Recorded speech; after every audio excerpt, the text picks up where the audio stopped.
बिस्मिल्लाहिर्रहमानिर्रहीम। अस्सलाम वालेकुम।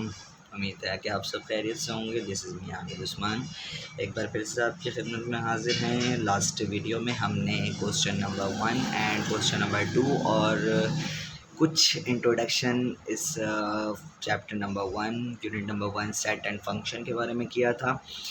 इस बार हम वीडियो को कंटिन्यू करेंगे आगे और क्वेश्चन नंबर 3 और क्वेश्चन नंबर 4 को इस वीडियो में करेंगे। जैसा कि आपको मैंने लास्ट वीडियो में बताया था कि हर वीडियो में जो है वो मैं 2-2 क्वेश्चन करके करवाऊंगा ताकि आपको ढूंढने में कोई परेशानी ना हो। आपने जस्ट क्या करना है, चैनल में जाना है, प्लेलिस्ट में जाना है और प्लेलिस्ट में आपको जो है वो यूनिट वाइज आपको एक्सरसाइजेस मिल जाएंगे। आपने उसमें से जो है वो क्वेश्चन देखकर आपने उस वीडियो को सही से देख लेना है और समझ लेना है। पूरी कोशिश रहेगी कि आपको क्वेश्चन अच्छे से समझ में आए और जो कंसेप्ट हैं वो आपको क्लियर हो सके, ठीक है। क्योंकि असल चीज़ कंसेप्ट ही है, क्योंकि ये चीज़ें आपको पीछे से जो है वो आंसर भी देखकर आप कर सकते हैं, लेकिन कंसेप्ट ज़रूरी है ताकि एग्ज़ाम में आपके MCQs बेस पर जितने भी क्वेश्चन हैं वो आप कर पाएँ। तो स्टार्ट करते हैं अल्लाह का नाम लेकर। बिस्मिल्लाहिर्रहमानिर्रहीम। Right any 5 example of empty set.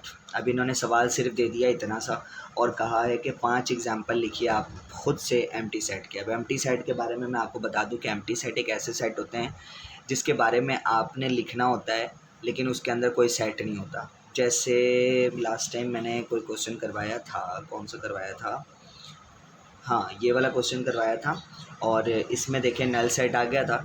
इसमें हालांकि बोला था इन्होंने कि जो है ना, कहाँ गया, ये रहा ये वाला P = आयोटा। आयोटा इन्होंने ये कहा था कि इसका क्वेश्चन कहाँ है, इसका मैं क्वेश्चन दिखा के बता देता हूँ ताकि क्लियर हो जाए अच्छे से। तो इन्होंने ये कहा था कहाँ के ये रहा लास्ट वाला क्वेश्चन कि P such that P belong करता है Q से, मतलब Q मतलब रैशनल नंबर, P असल में नंबर है, P² इन्होंने दिया हुआ है बराबर है -1 के। अब मैं अगर P निकालूंगा तो -1 लिखा हुआ है, स्क्वायर ख़त्म करना होगा, रूट लेंगे तो दोनों तरफ लेना होगा। तो इसके ऊपर जब रूट लिया तो रूट -1 बराबर होता है आयोटा के, और आयोटा रैशनल नहीं होता, वो इर्रेशनल नंबर होता है, ठीक है ना। अगर आयोटा जो है वो क्या कहते हैं उसमें आ जाता है रैशनल नंबर नहीं है अगर, तो फिर ये यहाँ पर कोई भी सेट नहीं है। तो बेसिकली ये देखा जाए लिखा हुआ तो इन्होंने क्या है एक तरीके से एलिमेंट्स की सूरत में, लेकिन ये झूठा एलिमेंट लिखा हुआ। तो मैं ये कह सकता हूँ कि आपने जितनी भी बातें करनी है ना वो झूठी बातें करनी है कि ऐसा है लेकिन वैसा होगा नहीं, रियल में वैसा होगा नहीं, मतलब सेट होगा नहीं, वो क्लियर होगा नहीं, वो वेल डिफाइंड होगा नहीं, ठीक है। तो उसे क्या कहेंगे, एम्प्टी सेट कहेंगे। जैसे मैं एक बात करता हूँ कि मैं एक सेट पहला जो सेट बनाता हूँ वो ये लिखता हूँ कि A = अब ये मैं किसी में भी लिख सकता हूँ, डिस्क्रिप्टिव में भी लिख सकता हूँ और बिल्डर में भी लिख सकता हूँ, टेबुलर में भी लिख सकता हूँ, ये मेरी मर्ज़ी है, ठीक है। क्योंकि इन्होंने कहा नहीं कि आप बिल्डर फॉर्म में लिखो या फिर टेबुलर फॉर्म में लिखो या फिर डिस्क्रिप्टिव फॉर्म में लिखो, तो मैं जिसमें मर्ज़ी चाहे मैं लिख दूँ, ठीक है। तो मैं यहाँ पर लिख रहा हूँ x सच दैट x, ठीक है, x सच दैट x लिखता हूँ मैं, और मैं इसको बिलोंग करवा देता हूँ, मैं इसको बिलोंग करवाता हूँ नेचुरल नंबर से। किससे बिलोंग करवाता हूँ मैं, नेचुरल नंबर से इसको बिलोंग करवाता हूँ। और फिर मैं लिख देता हूँ एंड, और फिर मैं लिखता हूँ कि, तो मैं इसको लिखता हूँ ऐसे करके कि 3x + 3 = 5। कहने का क्या मतलब है, मेरे कहने का मतलब ये है, तो इसको यहाँ पे मैंने अभी किया तो मैं आपको समझा देता हूँ। यहाँ पे ये तो थोड़ा सा मैंने गंद करके कर दिया, तो मैं यहाँ पे लिख देता हूँ, मैंने लिखा है कि 3x + 3 = 5।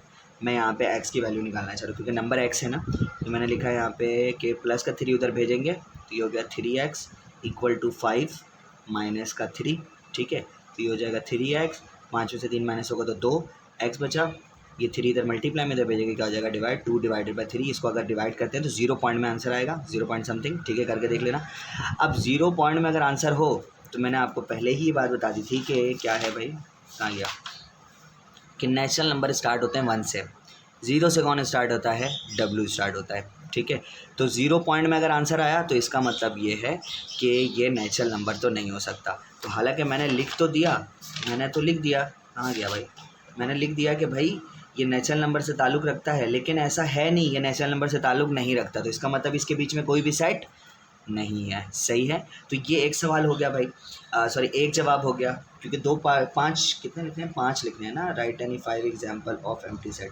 अब दूसरा भी मैं लिख के बताता हूँ। दूसरा मैं लिख देता हूँ, कुछ सोचना पड़ेगा कि b इज़ इक्वल टू, यहाँ पे मैं लिखता हूँ कि x such that x is the past president of Pakistan was women. मैंने ये लिखा है कि नंबर ऐसे ही नंबर और उनका नंबर है, मतलब नाम का नंबर है यहाँ पे, और नाम किसका है भाई, is the past president of Pakistan. Pakistan की पास्ट प्रेसिडेंट वाज वुमेन, जो कि क्या है, वुमेन थी। तो ऐसा कोई भी मतलब है कि पास्ट तो हमारा ये कोई कितने 75 साल, हाँ 75 साल गुजर गए हैं, 76 ईयर्स जो है वो गुजर गए।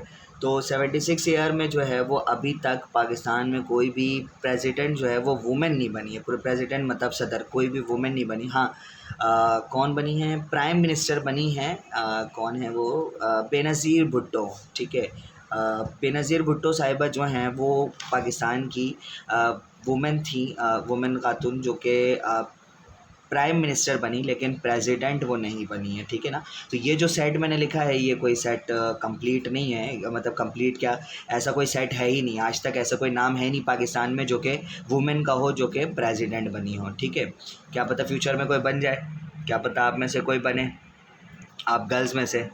बॉयज़ में से तो मे भी शायद, अभी तक तो बॉयज़ में से तो हैं बहुत सारे, लेकिन गर्ल्स में से क्या पता बन जाए इंशाल्लाह। खैर, थर्ड लिखते हैं। थर्ड में क्या लिखता हूँ मैं, थर्ड में मैं लिखता हूँ c इक्वल टू, मैं लिख रहा हूँ यहाँ पर x such that x, x such that x, कैसे लिखेंगे इसको, चलेंगे लिख देते हैं x such that x is the, x such that x is the set of, is the set of boys students in girls college. ठीक है, अच्छा कॉलेज हैं, कॉलेजेस हैं, गर्ल्स के कॉलेज अलहदा हैं, बॉयज़ के कॉलेज अलहदा है। गवर्नमेंट कॉलेजेस की मैं बात कर रहा हूँ। ठीक है, गवर्नमेंट कॉलेजेस जितने भी हैं कराची में या फिर सिंध में, उनमें जो है वो गर्ल्स के कॉलेजेस अलग हैं, बॉयज़ के कॉलेजेस अलग हैं। अब मैंने यहाँ पे लिखा है कि x such that X is the set of boys students. Boys तो होंगे, मतलब टीचर्स, टीचर में भी हो सकते हैं। ठीक है, मेल टीचर हो सकते हैं, मेल स्टाफ भी हो सकते हैं, लेकिन स्टूडेंट्स जो हैं वो गर्ल्स कॉलेज में स्टूडेंट मेल नहीं हो सकते हैं। ठीक है, मेल स्टूडेंट गर्ल्स कॉलेज में नहीं पढ़ सकते, तो ये भी कोई सेट नहीं है। तो ये भी क्या कहलाएगा, एक एम्प्टी सेट कहलाएगा। ये भी एक झूठी बात हो रही है। ठीक है, तो यहाँ पे भी कोई सेट मैं यहाँ पे लिख नहीं सकता कि भाई कितने स्टूडेंट होंगे या फिर होंगे या नहीं होंगे, तो नहीं होंगे, सिंपल सी बात है। तो ये सेट कोई भी नहीं है। तो ये कौन से सेट में शुमार होगा, ये एम्प्टी सेट में शुमार हो जाएगा। होप सो कि यहाँ तक भी समझ में आ गया होगा। अच्छा, तो अब हम लोग 4 करते हैं। अब 4 में मैं देखो मैं क्या कर रहा हूँ, मैं क्योंकि दिमाग में आ रहा है, लास्ट टाइम हमने एक क्वेश्चन किया था ना, तो क्वेश्चन यहाँ पे सी के बाद आ जाएगा डी। ठीक है, डी में लिखते हैं, वहाँ पे था पी सच डेट पी, मैं यहाँ पे कह देता हूँ एक्स सच डेट एक्स। ठीक है, जो कि बिलोंग करता है किससे, क्यू से, एंड बिलोंग करता है क्यू से, एंड एक्स स्क्वायर बराबर है किसके, -1 से। ठीक है, तो ये वही वाली बात हो गई, क्यू से बिलोंग करता है, ये वाला तो मैंने समझाया। बात अगर मैं एक्स निकालूंगा तो √-1 आ जाएगा। √-1 जो है वो किसके बराबर है, आयोटा के, और आयोटा जो है वो रैशनल नंबर नहीं होता। तो ये भी क्या है, एक एम्प्टी सेट है, मतलब इसके अंदर भी कोई भी सेट नहीं है। अब लिखते हैं E equal to X such that X, क्या लिखूँ मैं, इज़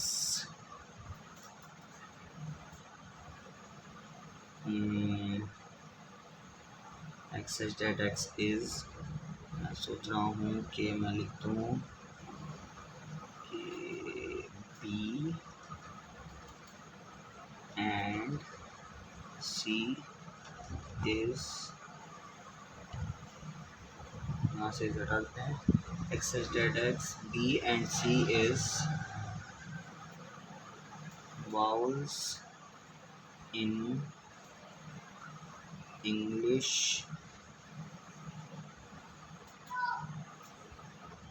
अल्फ़ाबेट्स। इंग्लिश के अल्फ़ाबेट में बी और सी जो है वो क्या है, वाउल्स है। क्या ऐसा होता है? बिल्कुल नहीं होता है। वाउल्स जो होते हैं वो होते हैं ए ई आई ओ यू।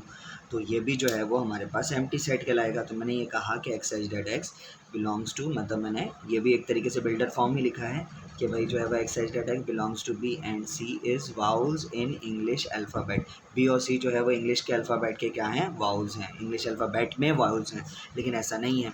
खैर, तो यहाँ तक जाके ये क्वेश्चन नंबर 3 कंप्लीट हो गया। होप्स हो के यहाँ तक आपको समझ में आया होगा। अच्छे से प्रैक्टिस करिएगा, नहीं समझ में आया तो वीडियो को बार बार देखिएगा। अच्छा, मैं थोड़ा सा बता देता हूँ आंसर से। ये जितने भी मेरे हैं, ये जो क्वेश्चन, ये जो जितने भी मैंने ये 5 एग्जाम्पल दिए हैं, अब आप जाकर अगर आंसर देखोगे ना तो वहाँ पे आपको आंसर डिफरेंट मिलेगा। तो बिल्कुल है, आंसर डिफरेंट मिलेगा। क्यों मिलेगा आंसर डिफरेंट? वो गलत नहीं है, वो भी सही है। उन्होंने जो भी दिया है वो भी आंसर बिल्कुल सही है, लेकिन उसकी वजह क्या है? उसकी वजह ये है कि इन्होंने सवाल में आप देखो लिखा क्या, right any 5 example of empty set. तो इट्स अप टू यू कि आप जो मर्जी एग्जाम्पल दो, ठीक है। ये नहीं कि एकदम जो पीछे आंसर में दिया हुआ वही। अब अगर एग्जाम में आ जाए तो एग्जाम में तो आंसर नहीं दिया जाएगा, वहाँ पे तो आपने खुद बनाना है। इसलिए मैंने यहाँ पे आपके सामने सोच कर और ख़ुद जो है वो सामने बनाया, ताकि आपको खुद से बनाने आए कि भाई हम खुद से जो है वो 5 एम्प्टी सेट के एग्जाम्पल क्या दे सकते हैं, ठीक है। तो आप प्रैक्टिस करो, ठीक है।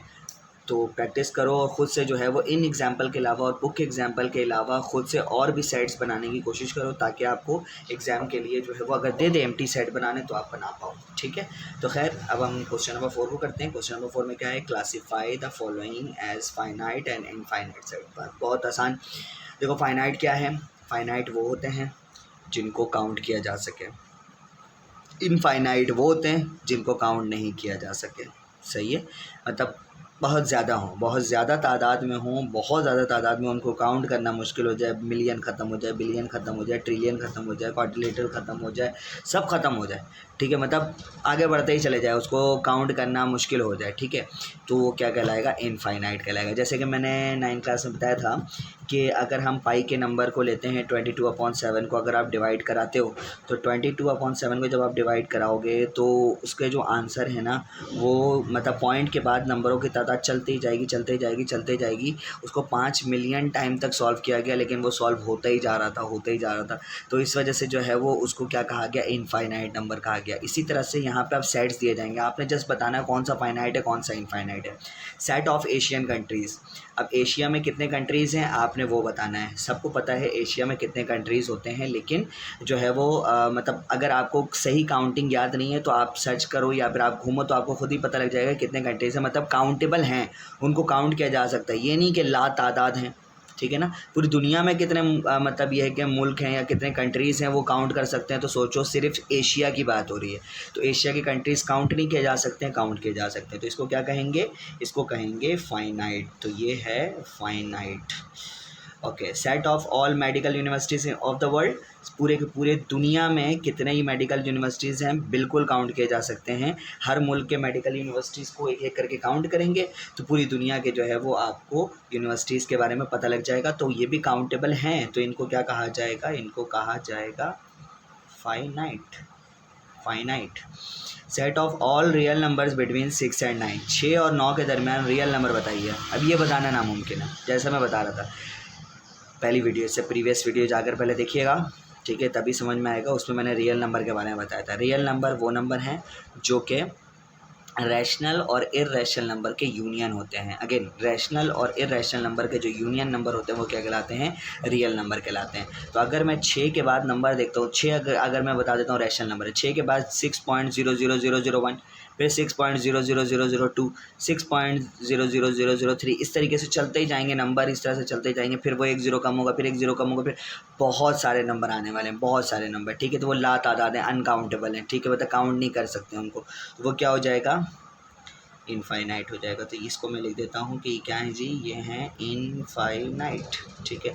Set of all the even prime number. ये बड़ा ही एक पेचीदी बात है पेचीदगी वाली बात है तो इसको बताते हैं प्राइम नंबर। देखो प्राइम नंबर कहाँ गया, ये रहा हम लोग का प्राइम नंबर। ठीक है, प्राइम नंबर वो होते हैं जो कि सिर्फ और सिर्फ अपने टेबल में आता है। देखो 1 है, 2 है, 3 है, 5 है, 7 है, सही है ना, सारे नंबर है। आप अगर और भी लिख दो, मैं और लिख देता हूँ, 1 है, 2 है, 3 है, 5 है, 7 है, 11 है, 13 है, 17 है, फिर उसके बाद 19 है, 20, 21, 22 भी आ जाता है, 23 नहीं आता तो 23, सारे कर लो कंटिन्यू। आप देखोगे 1 एक ऑड नंबर है, 3 एक ऑड नंबर है, 5 एक ऑड नंबर, 7 एक ऑड नंबर, ठीक है, 11 odd number, 13 odd number, 17 odd number, ठीक है, 19 ऑड नंबर, 23 ऑड नंबर, सब तो ऑड नंबर ही है। ठीक है, सारे के सारे ऑड नंबर है सिवाय किसको छोड़कर, 2 को छोड़ के। तो पूरे प्राइम नंबर में एक ही नंबर आता है, सिर्फ एक वाहिद नंबर आता है जो कि क्या होता है, इवन नंबर होता है। तो ये काउंटेबल नहीं है, बिल्कुल काउंटेबल है, एक ही तो है, एक को तो काउंट आराम से किया जा सकता है। तो काउंट किया जा सकता तो हम लोग का क्या कहलाएगा, ये कहलाएगा फाइनाइट। तो ये हो जाएगा फाइनाइट। अच्छा जी, ये इसको मैंने गंदगी कर दी थी, यहाँ से ज़रा मैं बता देता हूँ।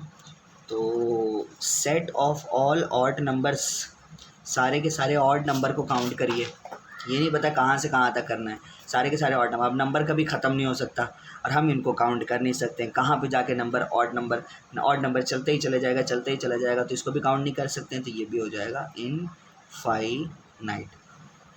ठीक है, तो यहाँ जाके हमारी वीडियो जो है वो क्या होती है, कंप्लीट होती है। तो होप सो कि आपको समझ में आ गया होगा सब कुछ, जितना कुछ मैंने समझाया। अगर आपको नहीं समझ में आया तो आप कमेंट करके बताएं, व्हाट्सअप नंबर दिया हुआ है, आप उसमें कमेंट कर सकते हैं, और सॉरी कमेंट करो में उसमें क्वेश्चन कर सकते हैं। डिस्क्रिप्शन में लिंक है प्रीवियस वीडियोज़ की, जिनमें मैं आपको बता रहा था कि प्रीवियस वीडियोज़ देख लीजिएगा, उनको भी आप एक मरतबा देख लें ताकि आपके कंसेप्ट जो है वो क्लियर हो जाए। और क्वेश्चन करने के लिए मैंने आपको सारी चीज़ें बता दी हैं। ठीक है, वो आप कर सकते हैं। चैनल को सब्सक्राइब नहीं किया तो चैनल को सब्सक्राइब कर दें, वीडियो को लाइक नहीं किया तो वीडियो को लाइक कर दें, दोस्तों के साथ शेयर करना ना भूलें। तब तक के लिए मुझे इजाज़त दे दें। अस्सलाम वालेकुम।